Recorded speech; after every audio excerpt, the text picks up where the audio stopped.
povo de Israel foi levado para o cativeiro, Deus avisou, vocês vão ser levados para o cativeiro, vocês quebraram a aliança, vocês não obedeceram, vocês vão ser punidos. E levou-os para o cativeiro. Toda vez que Deus manda uma punição, a gente enfrenta um dilema. Camus, o escritor existencialista cristão, ilustra esse dilema numa peça de teatro chamada A Peste, na qual ele coloca a seguinte situação. Deus mandou como punição pela iniquidade de uma cidade, no sul da França, uma peste desgraçada que está matando todo mundo. E aí as diferentes pessoas têm diferentes reações a essa peste. Todo mundo sabe que ela foi enviada por Deus. Há um padre que diz, se essa peste foi enviada por Deus, Deus não presta, Deus é mau, não quero mais saber dele. Há um pastor que diz, se essa peste foi enviada por Deus, então eu não posso lutar contra a peste nem curar os doentes, porque eu vou estar me opondo à vontade de Deus. Então tem que ficar quieto e deixar todo mundo se dar mal. E aí há um terceiro pároco, um padre que diz, mesmo que Deus tenha enviado essa peste como punição, Deus mandou na sua lei que eu cuidasse dos doentes e dos feridos. Então eu luto contra a peste sem medo de estar lutando contra Deus. Quando o povo de Israel foi levado para o cativeiro na Babilônia, eles tinham o seguinte dilema. Alguns profetas levantaram e disseram, isso daqui é punição de Deus por causa da iniquidade de Israel. Então cala a boca e aguenta a paulada. Fica no cativeiro, forma seus guetos, tenta sobreviver, se fecha. Faz que nem no Velho Oeste, quando os vagões estavam indo na trilha e de repente apareciam os índios, eles pegavam os vagões e organizavam em círculo para proteger, e todo mundo se escondia dentro do círculo de vagões, atirando para fora, se protegendo. Constrói um muro e se protege. Esses falsos profetas chegavam para o povo de Israel que estava morando no cativeiro e diziam assim, se isolem de todo mundo. Vive em gueto. Não se envolve. Vocês são peregrinos, estrangeiros, não é sua luta, não é sua preocupação. Outros falsos profetas chegavam e diziam assim, não tem jeito, vocês foram trazidos para o cativeiro, vocês vão ficar aqui muito tempo, porque Deus disse que vai ser bastante tempo. Então é o seguinte, esquece Israel, se adapte à nova terra, à nova situação, e esquece de onde vocês vieram, que vocês não voltam mais para lá. Sejam absorvidos por essa cultura. Deus chega por intermédio de Jeremias, o profeta, e diz assim, não, aqueles são falsos profetas. Na verdade é o seguinte, vocês estão aqui e vão ficar um bom tempo. Então, comprem propriedade, vendam propriedade, invistam, construam casas, casem, deem seus filhos e filhas em casamento, vivam a vida comum aqui dentro e orem pela paz e pela prosperidade desta cidade. Porque se essa cidade tiver paz e prosperidade, vocês prosperam. No entanto, não se misturem na sua alma. Não esqueçam de onde vocês vieram. É isso que Jesus, então, reinterpreta no Novo Testamento, dizendo, Pai, eu não peço que você os tire do mundo, mas que estando no mundo, eles não sejam do mundo. Nós somos chamados para nos relacionar com a sociedade em que vivemos dessa maneira. Somos peregrinos, estrangeiros e forasteiros, nosso tesouro está além. E aqui nós não vamos encontrar a realização da plenitude daquilo que Deus tem para nós. Nós vamos aqui encontrar o preparo que Ele vai nos dar para isso. Ao mesmo tempo, nós não podemos viver alienados da cidade na qual Deus nos colocou. Desse momento e dessa sociedade. E não se engane, não. O contexto ao nosso redor não é um contexto. É um chamamento, é uma vocação. E em alguns momentos fica difícil porque a gente nunca deixa de trazer as vicissitudes pessoais para dentro das coisas. Muita gente diz que o grande defeito da economia moderna, da visão econômica, é que ela cria um homo econômicos fictício e ela se esquece do aspecto de humanidade, de as vicissitudes, desejos do coração. Ela interpreta como se você pudesse, como disse um comentarista, tirar da física regras claras que regessem os movimentos econômicos sociais. E não é possível porque tem fatores intangíveis que mexem. Do mesmo jeito, quando vai falar sobre a relação que existe entre a nossa fé e os nossos momentos políticos, os nossos momentos sociais, a coisa é complexa.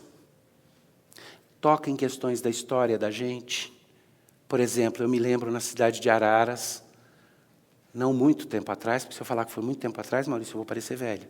Então tem que falar que não foi muito tempo atrás. Mas foi mais tempo do que, pelo menos Nossa, eu ia falar 1/3 das pessoas aqui ainda não tinham nascido, acho que é mais que isso. Bom, não vem ao caso. Eu era menino, um pouquinho mais velho que o Miguel, que o Theo, Não, talvez na idade do Theo, talvez um pouquinho mais novo mais novo que o Miguel, mais velho que o Miguel, mais novo que o Arthur. E eu estava sentado na igreja de Arara, segurando na mão da mamãe, assistindo o culto. Eu já tinha me convertido, já tinha passado a fase que eu fazia bagunça o tempo inteiro, eu já queria assim, sentar e assistir. Papai estava pregando. E eu me lembro do espanto quando os soldados entraram e ficaram em pé atrás da igreja. Eu notei a convulsão, notei pessoas se incomodando, e eu olhei para trás e vi os soldados. E falei, mãe, eles estão aqui para pegar o papai? Eu convivia com aquele medo. Eu já tinha visto acontecer antes. E dito e feito, estavam ali para tirar meu pai. Ele encurtou o sermão. O presbítero, acho que um pouco esperto, veio na frente, virou e falou, irmãos, agora o pastor vai ficar aqui na salinha ao lado, em oração com alguns de nós. Então, vamos cantar um hino. Ficou todo mundo em pé para cantar o hino. Ele puxou o papai para a salinha que tinha atrás do púlpito.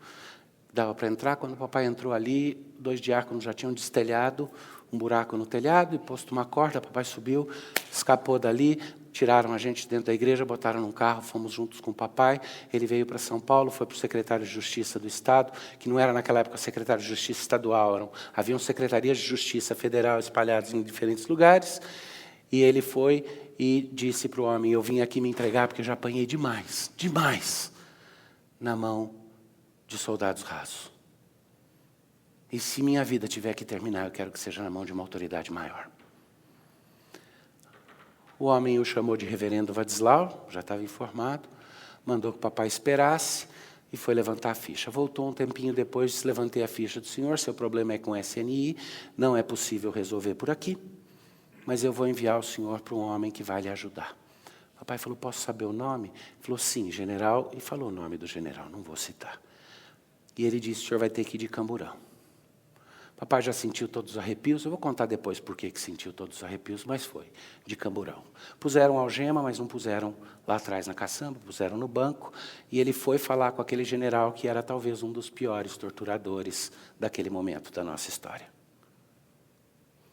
Quando ele chegou lá na sala do general, colocaram o papai sentado numa cadeira, esperando, e o coronel, que era auxiliar de ordens do general, ficou provocando a ele. Virou e falou, não adianta vir com essas histórias, não, que comuna aqui sai sempre com os pés apontando para cima.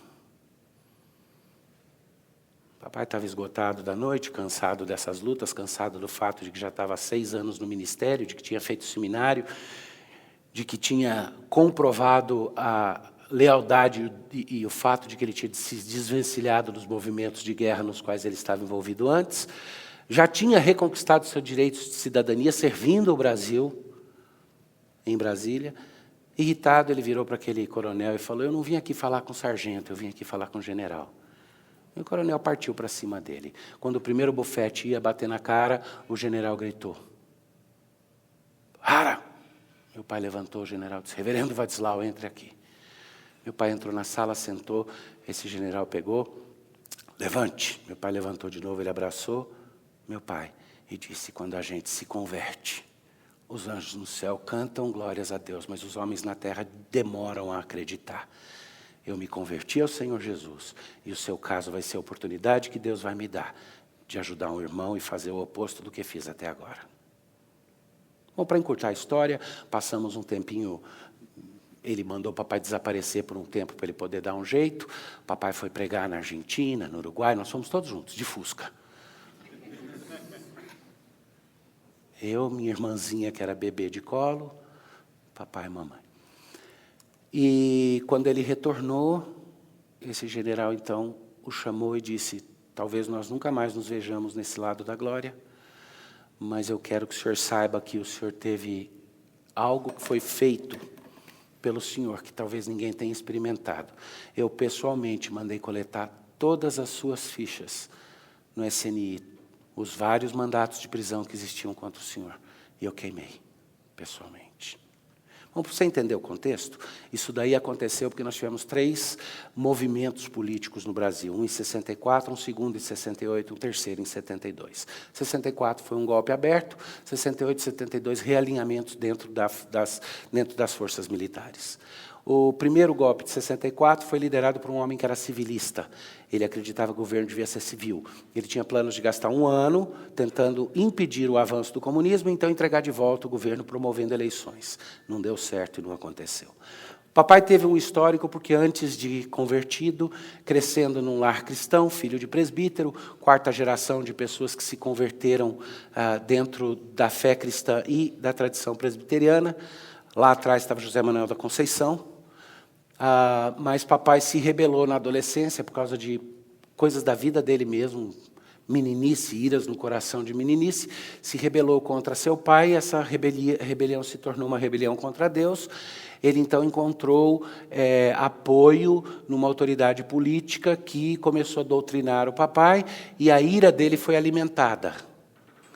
Ele então foi treinado para a guerrilha e passou a estar ativamente envolvido na luta social como um comunista, que queria instaurar no Brasil um comunismo. Ontem, desconfortavelmente, meu tio, casado com a irmã do meu pai, que estava em casa, acho que Márcio e Maurício chegaram a ver eles lá, né? Ele virou e falou: Vadislau, posso te fazer uma pergunta muito indiscreta? Titio tem 84 anos. E ele virou e falou: Vadislau, posso te fazer uma pergunta muito indiscreta? Porque Titio ajudou o papai em todo aquele processo. Ele virou e falou: Lauzico, que é o apelido de família, você acha que o golpe de 64 foi necessário? Que tinha que acontecer? E ele sabe as implicações de perguntar isso para o papai. Porque, em parte, o que ele sofre hoje com o problema de coluna não deixa de ter sua raiz lá atrás. Como eu disse para o médico, quando o médico perguntou de onde vem todo esse maltrato na parte posterior da coluna, e com dor no coração eu falei da ponta de coturno e do pau de arara. Aí o tio virou para o pai e perguntou aquilo. E eu vi com dificuldade meu pai respondendo. Naquele momento era necessário porque, de fato, o comunismo avançava, mas era estúpido e errado o que aconteceu e do jeito que foi feito. Porque era gente da mesma laia. Porque o problema é humano. Deixa eu ler com vocês alguma coisa nas Escrituras aqui. Isso tudo é para vocês entenderem porque essa não é uma questão fácil para nenhum de nós. Então, de repente, ouvindo essa história, dá para entender que quando eu olho para movimentos sociais e questões políticas, tem uma perspectiva de um pouco mais de dor. Ela não é necessariamente melhor que a de outras pessoas, mas é um pouco mais de dor, como um filho que viveu aquilo como criança e viu as marcas. Alguns dos senhores viveram como adultos e viram as marcas e viram o que aconteceu, de todos os lados. Deixa eu ler para vocês. Mateus 22, versículo 15 em diante. Então, retirando-se os fariseus, consultaram entre si como é que os surpreenderiam em alguma palavra. Como é que nós vamos armar uma armadilha para Jesus? Nós precisamos pegar Jesus de alguma forma. Note que o momento político que eles viviam era delicado. Os judeus estavam sob sítio romano, mas já há algum tempo. Roma dominava o mundo e havia 2 leis ali. Roma não chegava e extinguia os governantes locais. Roma absorvia os governantes locais e botava alguém acima deles. Então, Israel tinha um rei, tinha uma moeda própria, tinha uma economia, tinha o templo, mas eles eram súditos do Império Romano, sob domínio romano, e pagavam tributo a Roma. Os fariseus queriam pegar Jesus numa armadilha, e quando você quer pegar alguém numa armadilha, você está disposto a usar até as coisas que você mais odeia. Para os fariseus, Israel pagar tributo para Roma era uma ofensa desgraçada. Era a prova da não soberania nacional. Mas eles estão dispostos a usar até isso para pegar Jesus numa armadilha. Enviaram-lhe discípulos, juntamente com os herodianos. Pronto, segunda coisa espantosa aqui. Os fariseus se juntaram com os herodianos. Sabe quem que eram os herodianos? Os oponentes dos fariseus. Os colaboradores com o exército dominador. Os fariseus, juntamente com os herodianos, para dizer-lhe, eles chegam para Jesus e dizem: Mestre, sabemos que és verdadeiro e que ensinas o caminho de Deus, de acordo com a verdade, sem te importares com quem quer que seja, porque não olhas a aparência dos homens. Essa técnica eu conheço. É assim, eu vou entrevistar você lá no programa de TV, e eu viro para você e falo, eu sei que você é um cara extremamente digno, sem papa na língua, que você não se segura por causa dos outros, que você, assim, ninguém consegue te impedir de ser sincero. Então me diz, o que você pensa de fulano? Já soltou. Você manipulou a pessoa para ela falar aquilo que você sabia que ia colocar ela em encrenca. Não é? Mestre, sabemos que és verdadeiro e que ensinas o caminho de Deus, que não olha para as aparências dos homens. Então fala, dize-nos, pois, que te parece? E aí vem a pergunta armadilha. É lícito pagar tributo a César ou não? Por que é que tem uma armadilha nisso? Porque se ele diz, não, César não tem direito em Israel. Os fariseus vão até gostar, né? Mas ele está frito com os romanos. Ele vai ser preso por sedição. Mas se ele disser, claro, deve pagar, sim, porque afinal de contas os romanos têm razão, o que o povo judeu vai achar dele? É um colaborador, está entregue. Só que o que Jesus fala aqui nessa hora é a base e a semente da posição reformada quanto à nossa relação com a autoridade pública e civil. Então presta bem atenção. Jesus vira e fala assim. Jesus, porém, conhecendo-lhes a malícia, respondeu, por que me experimentais, hipócritas? Mostrai-me a moeda do tributo. Trouxeram-lhe um denário. E ele lhes perguntou, de quem é essa efígie e inscrição? Responderam, de César. Então lhes disse, dai, pois, a César o que é de César e a Deus o que é de Deus. Ouvindo isso, se admiraram e retiraram-se. Note bem. Primeiro Jesus disse, eu não caí na sua arapuca, vocês são hipócritas, eu sei o que vocês estão fazendo. Mas aí ele virou e falou, me traz a moeda que vocês usam para pagar tributo.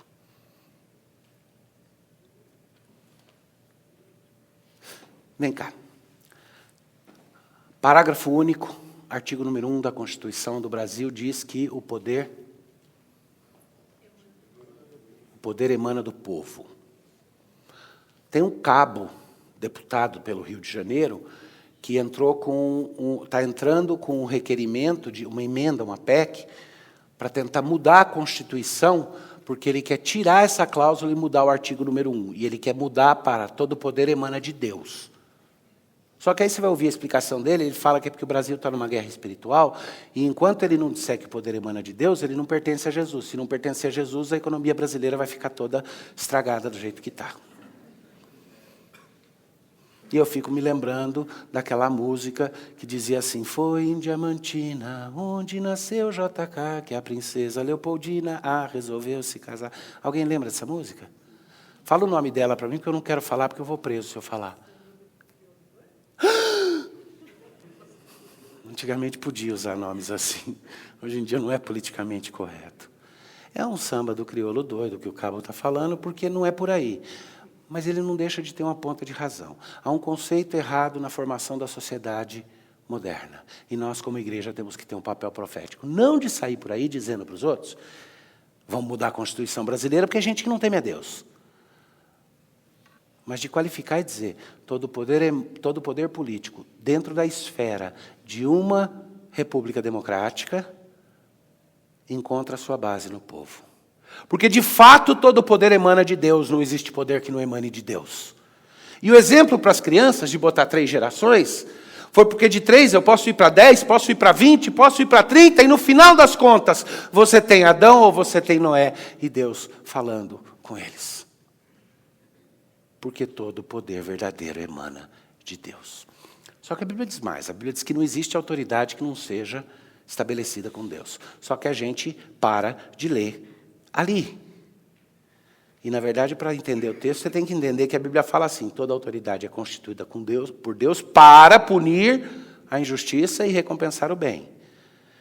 Então, você tem que perguntar, quando uma autoridade deixa de fazer aquilo para o qual Deus a instituiu, o que acontece? Ela mantém sua legitimidade? Mas eu estou me adiantando. Antes disso, vamos voltar aqui para Jesus Cristo com as moedas. A interpretação normal e tradicional tem sido: Deus virou e separou a igreja e Estado nesse momento, religião e política, ao dizer, a César o que é de César e a Deus o que é de Deus. Qual é o problema com esse gesto que eu acabei de fazer? A moeda tem a foto de quem? Então, se César exige, ele tem... Se vocês comercializam usando a moeda de César, César tem o direito de dizer o que vai ser feito. Vou fazer uma metáfora grosseira. Se hoje o nosso real desaparecesse, nós fôssemos negociar em dólar, então a gente pega uma nota de $1 e diz, isso daqui que é dinheiro de verdade agora, tá? Quem teria o direito de fazer escolhas quanto à economia, justiça e administração do nosso país?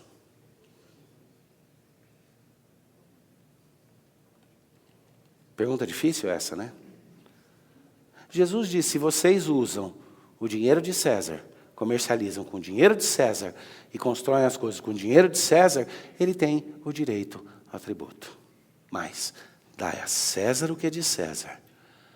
Agora vocês vivem no mundo de Deus. Vocês plantam na terra de Deus. Colhem as sementes das plantas que Deus criou. Vocês respiram o ar de Deus. Vocês são criaturas de Deus. É a César e a Deus. O que acontece quando César pede o que ele não tem o direito? De agora em diante é proibido pregar o evangelho no Brasil, porque toda vez que você tentar levar alguém a mudar de religião, você está praticando proselitismo, isso é um desrespeito, pare, senão você vai para a cadeia. Imagina, nunca aconteceria isso em lugar nenhum do mundo. Não. Tem mais crente morrendo hoje por perseguição do que em todo momento anterior da história. Em vários lugares do mundo onde existem leis que dizem que se você fizer qualquer proselitismo, é cadeia, se não mais, penas maiores. E a conversão é passível de pena de morte em muitos lugares no mundo hoje. Agora, o que é que você vai fazer se essa lei, de repente, for lançada sobre sua cabeça? Importa mais obedecer a Deus do que aos homens. Porque a lei de Deus está acima da lei de César. Aliás, a lei de César deriva a sua legitimidade quando ela estiver se atendo aos limites que a lei de Deus criou para ela. E aí nós temos entendido isso como uma relação de esferas separadas de soberania limitada. Você tem uma esfera que é do Estado, e o Estado tem certos direitos e prerrogativas que lhe cabem. E dentro desses direitos e prerrogativas existem escolhas a ser feitas. Por exemplo, num sistema democrático de direito, o povo precisa autorizar o poder para que ele seja exercido. Então, aí seria correto, qualificativamente, dizer que o poder emana do povo. Só que não é todo o poder. É aquele poder dentro daquele trato social. Mas esse Estado tem limites. A família tem uma esfera de soberania própria. E essa esfera não pode também sofrer interferência do Estado. Os meninos apareceram no G1 essa semana, numa entrevista lá. Eu sempre fico encabulado com essas coisas, porque acho que a exposição às vezes não precisa, mas tudo bem. Mas uma pessoa veio falar comigo e disse que quero parabenizar, porque tem 2 princípios cristãos ali que ficaram claramente colocados, 2 posicionamentos políticos difíceis.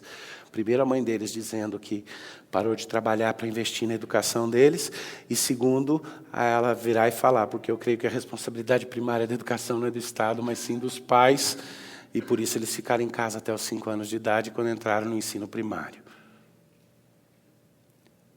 Isso é a luta pela defesa de valores que, de fato, cabem à esfera da família. A igreja tem uma esfera de soberania própria, e o Estado não pode interferir nessa esfera da igreja. E do mesmo jeito que a igreja não deve imiscuir na esfera do Estado, notem bem, a igreja, como organização, não deve tentar dizer para o Estado o que ela pode fazer. Eu sou contra legislar a moralidade, porque eu acho que pode ser uma interferência indevida. Mas eu sou a favor da igreja cumprir o seu papel profético para que o Estado saiba que o Estado também não pode querer dizer o que é moralmente aceitável ou não. Ele tem que ouvir isso de outras esferas, de outros cantos da sociedade. Vamos lá. Até agora, num certo sentido, fica teórico. À luz dessas coisas e dessa compreensão, Como é que eu relaciono Deus e César nessa situação?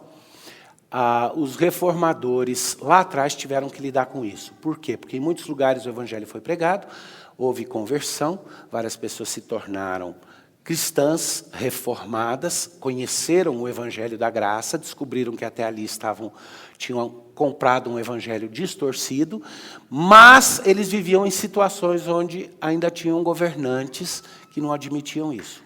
Houve guerras religiosas, e estados combateram entre si.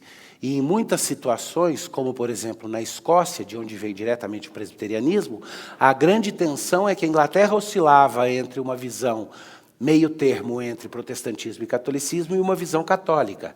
Maria, a sanguinária, aliás, foram 3 Marias que criaram bastante dificuldade na Escócia e na Inglaterra, e os reformados lá tiveram que lidar diretamente com isso. E eles tiveram que discutir como é que vai ser a nossa relação com o Estado. Existe a possibilidade da resistência? Existe a possibilidade da desobediência civil? E a base dessa compreensão foi entender que a legitimidade do poder público existe enquanto ela não tentar usurpar aquilo que é de Deus. Quando ele usurpa o que é de Deus, o que é que a gente faz? E aí vem o nosso simplismo. Aí a gente não precisa mais obedecer. É o que eu falei com as crianças, que o Miguel percebeu. Quando ele virou e falou, não é bem assim, é porque ele não quer cair no simplismo de virar e falar. Quando o papai e a mamãe mandarem fazer o errado, eu viro para eles e falo, não quero. Quando o Estado usurpar o que é de Deus, eu promovo um golpe. Não é tão simples assim. Como é que funciona? O entendimento, no final das contas, tem sido, à luz do ensino bíblico, deixa eu ler com vocês antes um pouco mais aqui. Romanos, no capítulo 13, vou ler os versículos 1 a 7. Todo homem esteja sujeito às autoridades superiores, porque não há autoridade que não proceda de Deus. Em primeiro lugar, erro de leitura. Todo homem esteja sujeito às autoridades superiores, porque essas autoridades todas são de Deus. Não é o que falou aí. Esteja sujeito à autoridade, porque toda autoridade emana de Deus. Aí ele continua. As autoridades que existem foram por ele instituídas. Paulo está escrevendo debaixo do Império Romano, do braço de ferro que esmiuçava tudo. Mal. De modo que aquele que se opõe às autoridades resiste à ordenação de Deus, e os que resistem trarão sobre si mesmo condenação. Poxa, se eu parar a leitura aí, então, obediência cega ao Estado. E se você vive na Alemanha nazista, obediência ao Führer. Certo? Alguém admite essa possibilidade? Pois é o Espírito de Deus no nosso coração que não vai deixar a gente, então, parar por aqui sem entender o que a palavra diz. Porque os magistrados não são para temor quando se faz o bem, e sim quando se faz o mal. Queres tu não temer a autoridade? Faze o bem e terás louvor dela, visto que a autoridade é ministro de Deus para teu bem. Entretanto, se fizeres o mal, teme, porque não é sem motivo que ela traz a espada, pois é ministro de Deus, vingador, para castigar o que pratica o mal. É necessário que lhe estejais sujeitos, não somente por causa do temor da punição, mas também por dever de consciência. Por esse motivo, também pagai tributos, porque são ministros de Deus, atendendo constantemente a esse serviço. Pagai a todos o que lhes é devido, a quem tributo, tributo, a quem imposto, imposto, a quem respeito, respeito, a quem honra, honra. Vamos lá, nós somos cidadãos do céu, certo? E somos cidadãos da terra, chamados para viver nessa terra onde vamos ficar por um tempo. E nós não podemos viver num gueto. Isso significa que eu tenho 2 aspectos de relação com a sociedade. Como crente, eu sou submisso às autoridades. Como cidadão, eu me utilizo dos direitos que a autoridade me dá para fazer aquilo que é lícito. Quem é a autoridade suprema no Brasil? Me ajuda, porque isso precisa de um pouco de interação. Quem é a autoridade suprema no Brasil? Não é. É a Constituição. É o nosso erro, parte do nosso DNA. Nós já conversamos sobre isso, aquela questão do jesuitismo. Parte do nosso DNA original é que nós personalizamos sempre, ou pessoalizamos a autoridade, e nós temos dificuldade em entender algo muito importante que Deus deu para o mundo desde os anos 1500. Com a Reforma Protestante. Porque havia no passado uma equivalência que dizia assim, rex lex, o rei é a lei. Porque aquilo que é verdade quanto a Deus, ele é a lei, nós traduzíamos automaticamente para os ministros que Deus levanta na terra, para governo. Então nós dizíamos que a autoridade está investida na pessoa. Rex lex, o rei é a lei. Acontece que com a Reforma Protestante desenvolveu-se um novo entendimento de que, na verdade, para nós nas estruturas humanas, o ideal é que lex rex, que a lei seja rei. Até as monarquias europeias foram transformadas em monarquias constitucionais, onde você tinha uma lei, uma carta magna, um pacto, um acordo, ao qual o próprio soberano se submetia. A autoridade maior no Brasil é a Constituição. E os três poderes que deveriam ser equilibrados entre si, o legislativo, o judiciário e o executivo, estariam sujeitos a uma mesma Constituição. Constituição essa que rege e governa o próprio processo no qual esses três poderes são supridos. Isso é um Estado de lei. Isso é um Estado de lei, democrático de lei e de direito.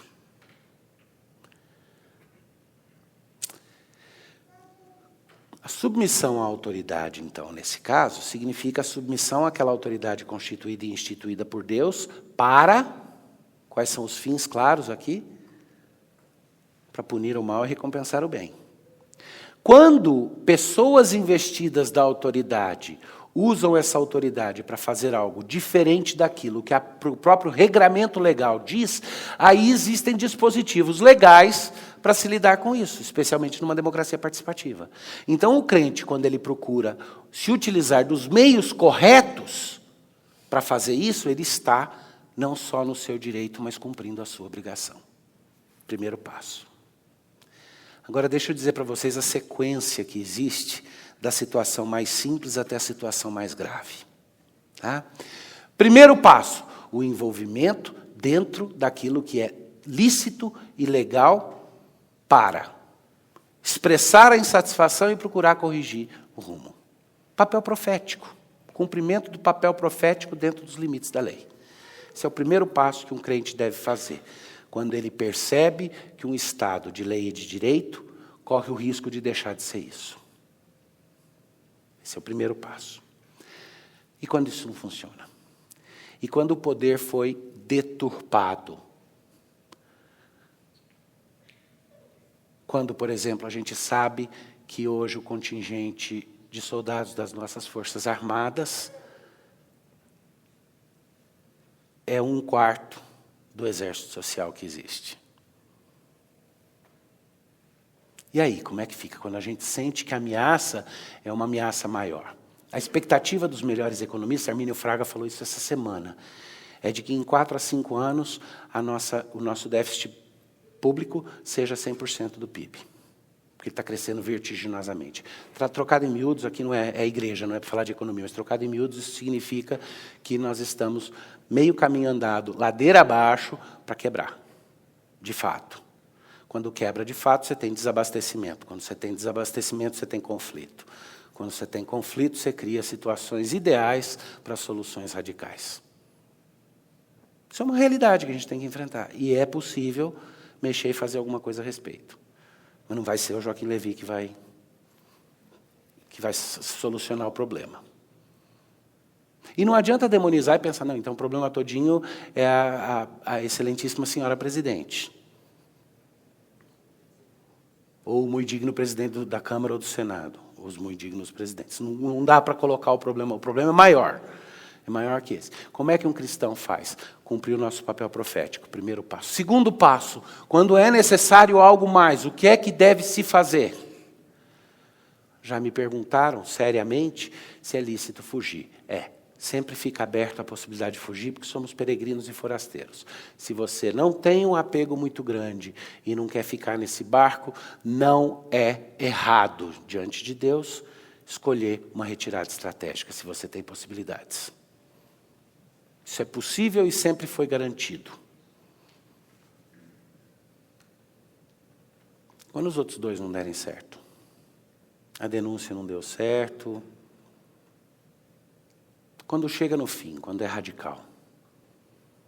Por exemplo, se o governo começa a passar leis que nos obrigam a fazer o que não podemos ou deixar de fazer o que precisamos. Vamos lá. Eu vi o pastor Vadislau ser quase tirado do púlpito, conseguiu fugir. Não era porque ele estava pregando o evangelho, era porque a perseguição era por causa do envolvimento que ele tinha tido muito tempo antes. Mas vamos lá, a situação chegou no radical. Eu sou tirado aqui na frente de vocês, daqui da frente, com pauladas na perna, porque eu ousei questionar a hegemonia do governo. E uma milícia uniformizada me tira daqui, à força, batendo nas minhas pernas e na minha cabeça, diante de todos vocês. Seria o suficiente para dizer entornou o caldo, a coisa já... O que é que tem acontecido com os nossos irmãos na Venezuela? Irmãos de fé. Então não é uma coisa impossível. E quando chega nisso, o que é que nós fazemos? É importante saber qual é a última estratégia, porque ela altera como a gente vai trabalhando nas estratégias anteriores. Nós não estamos nesse momento, nós estamos no momento daquilo que é lícito, daquilo que pode ser feito dentro do regime da lei. Eu não creio que estamos, eu não sei se estamos mais no Estado legal de direito, eu creio que estamos no Estado de direito. Acho que a legalidade do Estado de direito já está impugnada. Isso é opinião pessoal minha, eu posso estar errado, isso não é palavra de Deus. Mas ainda é um Estado de direito, ainda é um Estado no qual prevalecem as leis. A Constituição ainda pode ser chamada de autoridade maior. Então, não é a hora da ação mais radical. Mas quando chegar, qual é a ação mais radical que um cristão pode fazer? Revolução? O crente pode, em algum momento, lutar por revolução? Eu creio que não.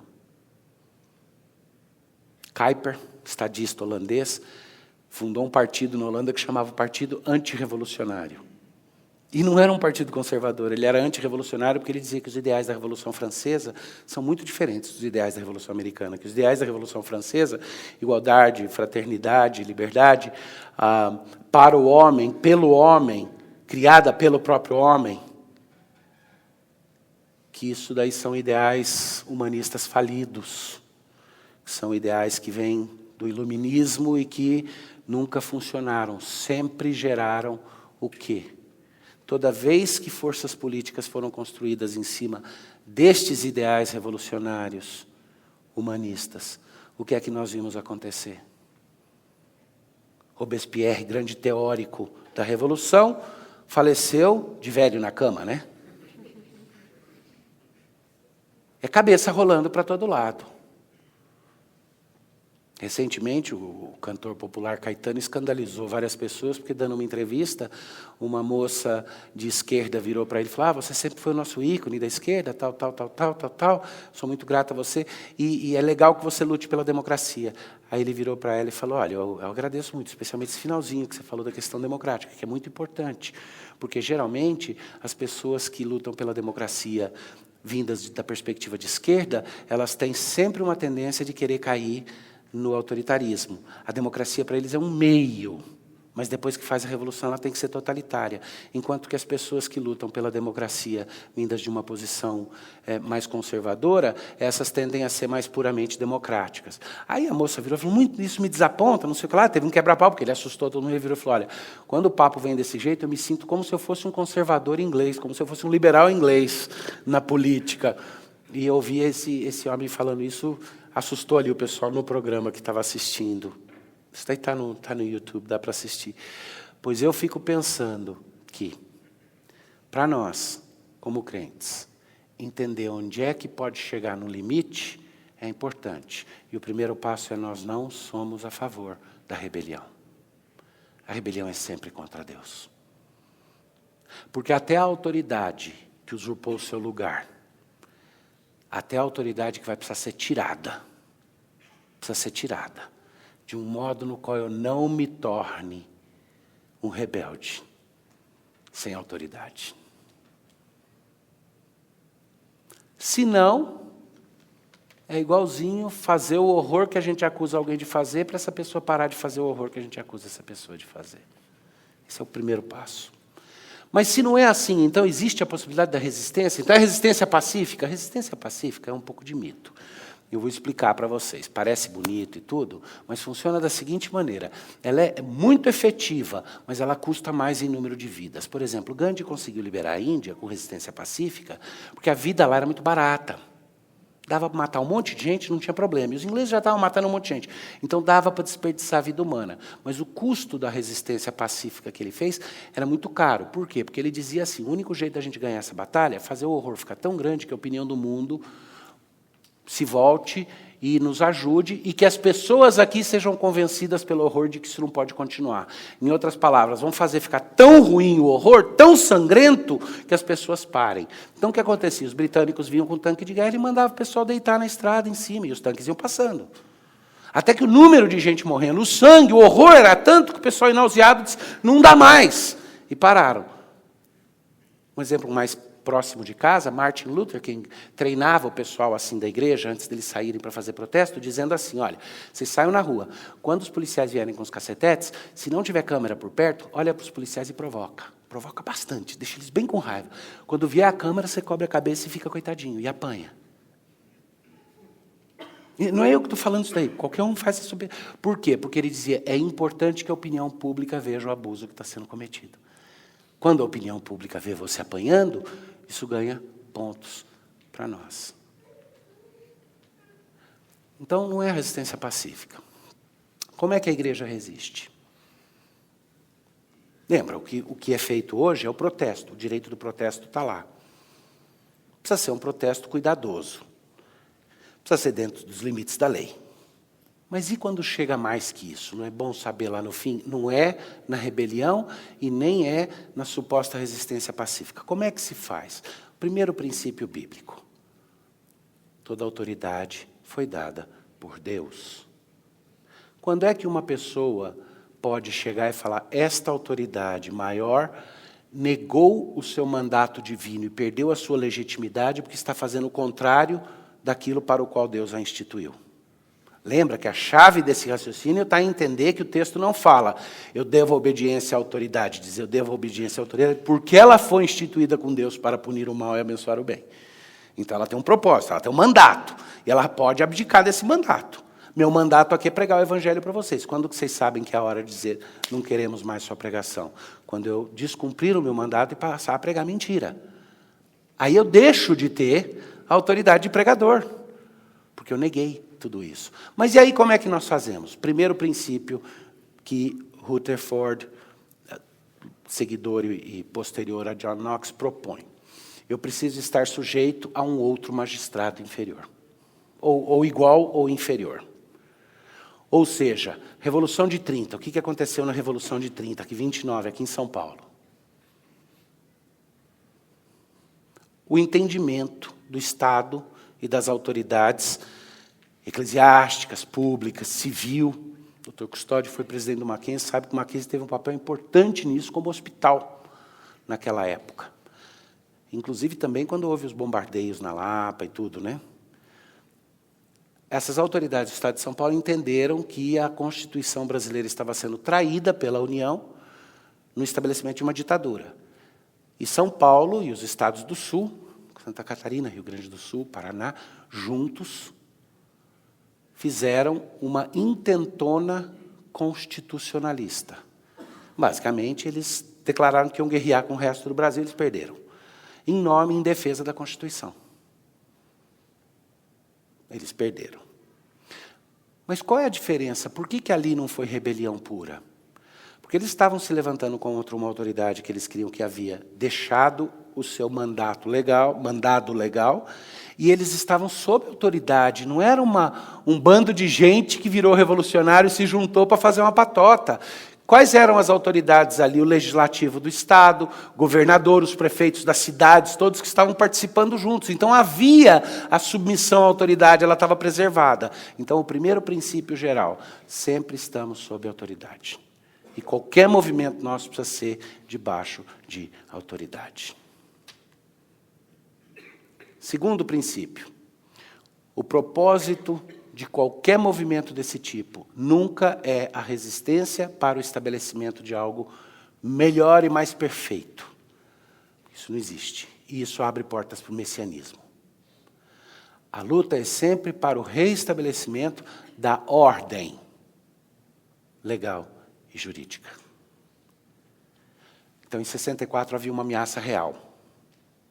O Brasil poderia se tornar uma Cuba, bem grandona. A ameaça era real. A luta pelo estabelecimento da ordem poderia ter sido feita. E a ideia de submissão a um magistrado inferior para impedir um... O problema é que não foi isso que aconteceu. O que aconteceu foi, nós vamos salvar a pátria, tomando o poder, e agora sim as coisas vão andar para frente. E aí uma turba substitui outra turba. E que turba vai ser melhor? Não sei, como todas vão ser ruins, eu tenho mais medo da que tiver mais autoridade e força na mão. Toda vez que ela for muito forte, ela pode chegar a maiores extremos. E nós vivemos anos de chumbo por causa disso. Só que aquele grupo, aquela outra turba que durante esses anos denunciou, tomou o poder de um jeito muito pior e entrou com vícios todinhos trazidos de antes e de um jeito pior. E eu não estou fazendo avaliação partidária, estou me segurando para não fazer isso com vocês. Eu estou descrevendo uma situação na qual o cristão tem que olhar e falar, espera aí, a que autoridade, que magistrado, debaixo de que autoridade, que magistrado, eu vou seguir uma liderança na tentativa não de consertar tudo, porque esse messianismo sempre criou encrenca para nós brasileiros, mas sim na tentativa de estabelecer o regramento ordeiro. Para quê? Para que a gente possa viver vidas em paz e produtivas, para que haja liberdade para a pregação do Evangelho, para que haja livre comércio, para que haja prosperidade. Orem pela paz da cidade, está lá em Jeremias 25. Porque a paz e a prosperidade da cidade serão a sua paz e a sua prosperidade. Agora, para fechar tudo isso e para arrematar, o que é o desafio que nós temos? Em primeiro lugar, esse desafio é uma oportunidade também, é para ser um momento profético. É para ser um momento onde nós damos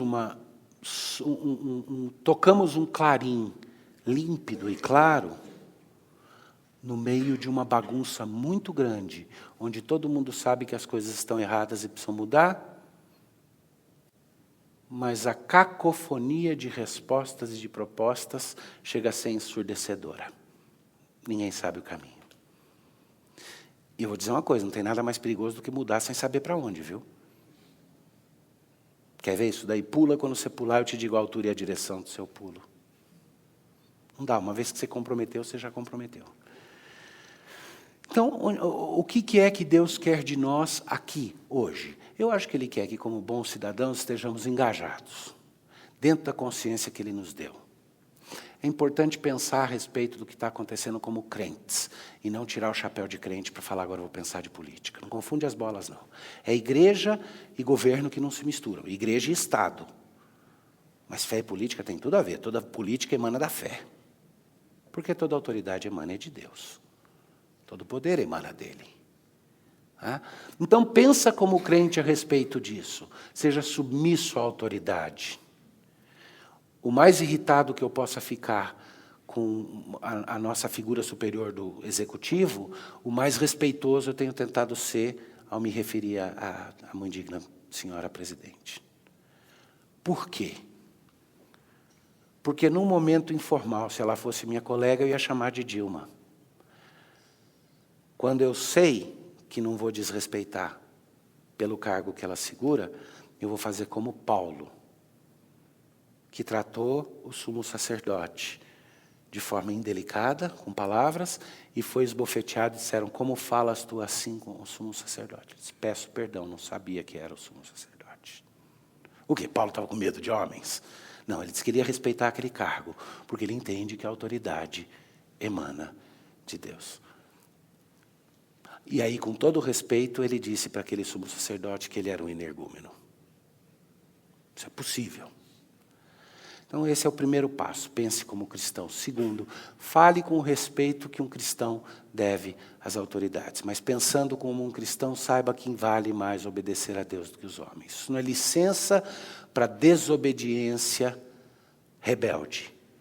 Isso é a garantia de que nós temos o direito da resistência à autoridade quando esta usurpa o lugar que é de Deus. Agora você vai talvez me perguntar, mas chegou nesse ponto?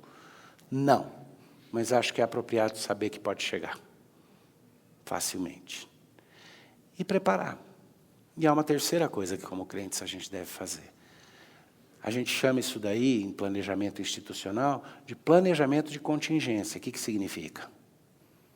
A gente antevê possíveis horizontes e a gente bola ali 3, 4 planozinhos diferentes de ação, esboça ali como que nós vamos fazer se a coisa for para esse lado, ou se for para outro, ou se for para outro. E a gente se previne, como? Estando preparado. E aí eu acho que o cristão deve saber ler o tempo. Eu gostaria de ver mais um momento bom e calmo. O Brasil enfrentou uma boa onda positiva por um tempo, mas é porque os ventos internacionais, os ventos na Terra inteira estavam basicamente ventos de popa. E de vento em popa a gente foi bem, um pouquinho mais atrasado que outros lugares. Esses ventos mudaram. E algumas coisas que estavam mais fáceis vão ficar um pouco mais difíceis. Para a nação, para a economia. E, ao mesmo tempo, a gente enfrenta uma situação social de possível tensão contida. Então, era bom, como crentes, a gente pensar qual é o nosso papel. Qual é o nosso papel como igreja? Para que a gente deve estar pronto? Por exemplo, eu referi lá no começo à Peste, do Camus, a peça de teatro do Camus, não foi? Então, nós deveríamos estar preparados para saber, olha, se for ter, metaforicamente, se for ter a Revolução de 30, nós do Mackenzie é que vamos nos dispor a fazer um hospital de campanha. Do mesmo jeito, trazendo isso para o dia de hoje, temos que estar dispostos a pensar se as necessidades sociais forem aquelas que vão ser agravadas, a gente deve começar a pensar como é que nós devemos contribuir no nosso local e no nosso jeito. Se a economia vai ficar mais difícil, a gente devia começar a pensar como é que dentro da nossa própria comunidade nós vamos nos ajudar mutuamente. Por exemplo, a crise é uma crise... o Fausto está por aí? Me ajuda aqui. Ela é muito mais pecuniária, provavelmente, financeira, do que econômica, né? Se ela vier pela frente do jeito que estão prevendo. 100% do PIB em déficit. Sempre é assim. Então, uma das coisas que, como comunidade, poderia ser, e eu estou dando um exemplo aqui, é a gente desenvolver um sistema de barter. Como é que fala barter? De troca. Escampo. Então, escamou. Tá, uma palavra nova para mim. Então, de repente, eu só conhecia o barter, que é a mesma palavra em inglês. Então, de repente, o Sérgio vai precisar refazer lá a fiação lá de casa, eu vou pagar em melancia. Não. O doutor Rinaldo vai resolver o problema que ele tem que resolver jurídico, em troca disso ele vai... Vocês pegaram a ideia. Em alguns momentos de crise, esse tipo de coisa ajuda a gente. Nós temos uma comunidade aqui de quê? Nós temos profissionais de... Eu consigo contar aqui na minha cabeça 22 áreas diferentes aqui. Nossa, uma gama toda de coisas que podem ser feitas. Esse é um pequeno exemplo, mas o ponto, meu terceiro ponto, é como é que nós nos preparamos para sabiamente enfrentar essa situação. Como eu disse, eu hesitei bastante em pegar esse como tópico de pregação, porque ele é a exposição de um pensamento bíblico, mas ele requer uma exposição mais estendida de outras coisas. Mas exatamente por causa do primeiro ponto lá, quando nós temos uma situação onde corre o risco de que autoridades comecem a pedir aquilo que é de Deus e descumprir aquilo que Deus determinou na sua ordenação, aí a igreja precisa dessa instrução e às vezes de forma mais específica. Ela não é impositiva naquilo em que ela não condizer com aquilo que o Espírito Santo guiar vocês nas palavras de Deus, então rejeitem. Eu não quero que ninguém compre uma visão. Não é política, é pré-política, uma filosofia política desse púlpito, se não achar que vem da palavra de Deus. Mas se entender que alguns desses pontos vêm, então é para reflexão a respeito disso e para pensar como é que a gente traduz isso para a ação. Eu vou terminar porque o tempo já passou bastante e eu sei que tem muita gente que não aguenta esperar para as 14 horas estar lá na rua, né? E sei que outros ficam incomodados com isso, achando que ainda não é a hora, mas eu espero que no debate aí a gente possa continuar.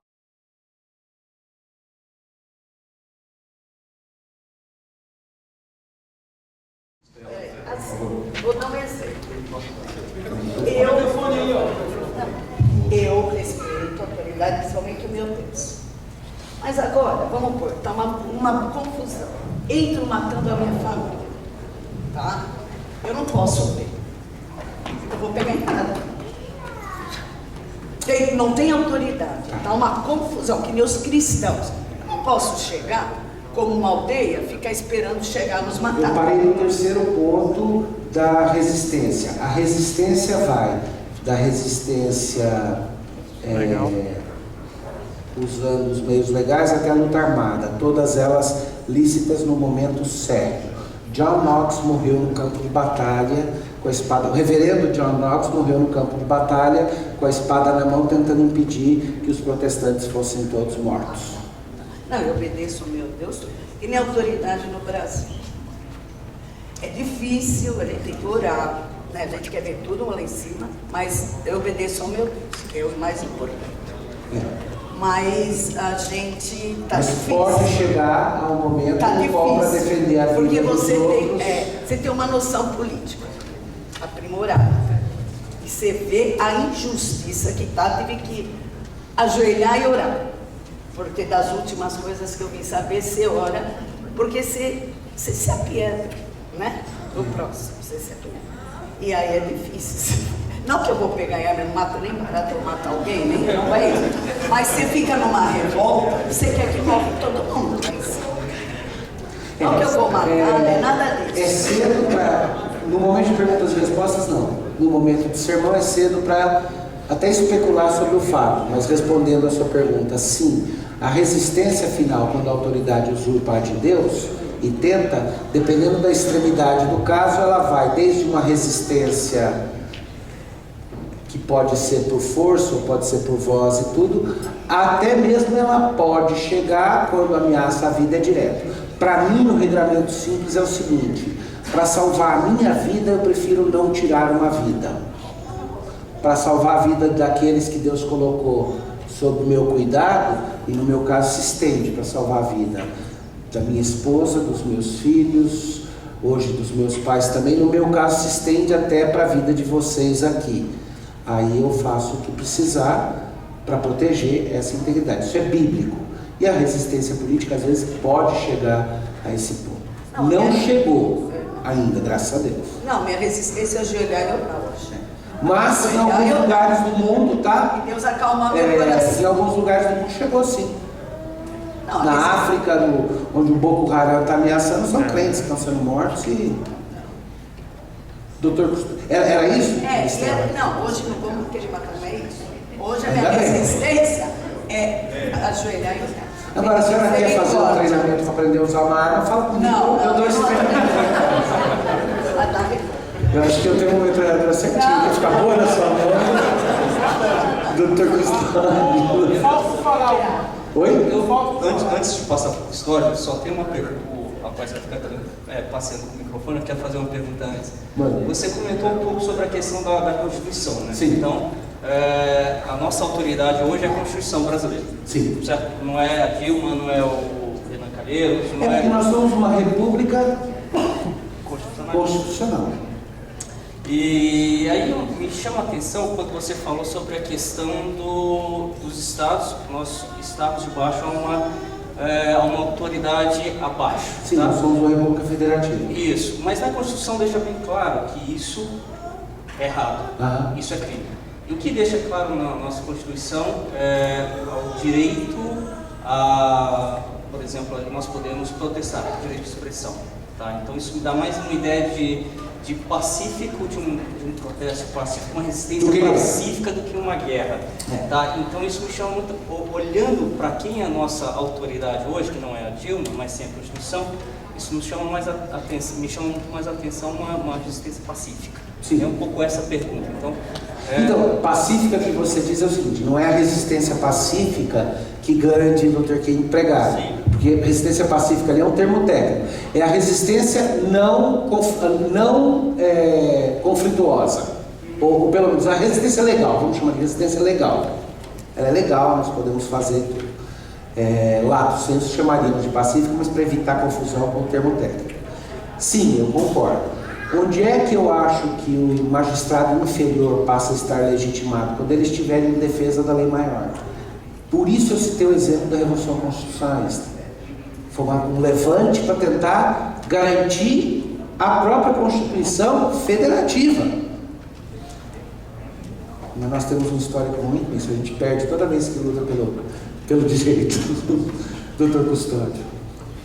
Pergunta, mas a resposta do reverendo Vadislau à pergunta, se era necessária, e eu recomendo, eu até fico devendo essa fita, é um filme, um documentário, que chama O Dia que Demorou 21 Anos, que retrata exatamente a reflexão do senhor. Era necessário, mas foi um outro problema e que depois não teve controle também. Exatamente. O problema é a natureza nossa, né? Alguma coisa tinha que ter sido feita, mas jogar moços de 19, 20 anos em porão e botar no pau de arara e ficar dando choque elétrico, arrancando as unhas, violando por dias seguidos, é pedir demais. É sem sentido. Agora, uma coisa interessante é que Castelo Branco era civilista. Eu ouvi isso do datilógrafo dele. O senhor, que hoje é um advogado, conhecido meu, foi datilógrafo dele, foi datilógrafo de mais de 9 presidentes durante o governo militar. Naquela época que tinha o datilógrafo. E ele disse, não resta dúvida, Castelo tinha o sonho de que um ano entregava de volta para os civis. Talvez por isso que ele tenha morrido. Doutor Rinaldo. Também uma colocação no sentido que você diz poder que emana do povo, Constituição, e fez a colocação soberania. Por uma questão, não querendo discordar, mas uma questão de interpretação própria, o fato de você ter poder não significa que você é soberano. Sim. Não, a soberania não tem só querer complementar a pergunta. Eu entendo que a soberania ela é distinta de ter o poder, o povo ter o poder, o governo ter o poder. Porque eu creio que soberania, como infinito e como eternidade, é uma prerrogativa exclusiva de Deus. Porque ser soberano, nenhum homem na terra foi soberano, senão Deus.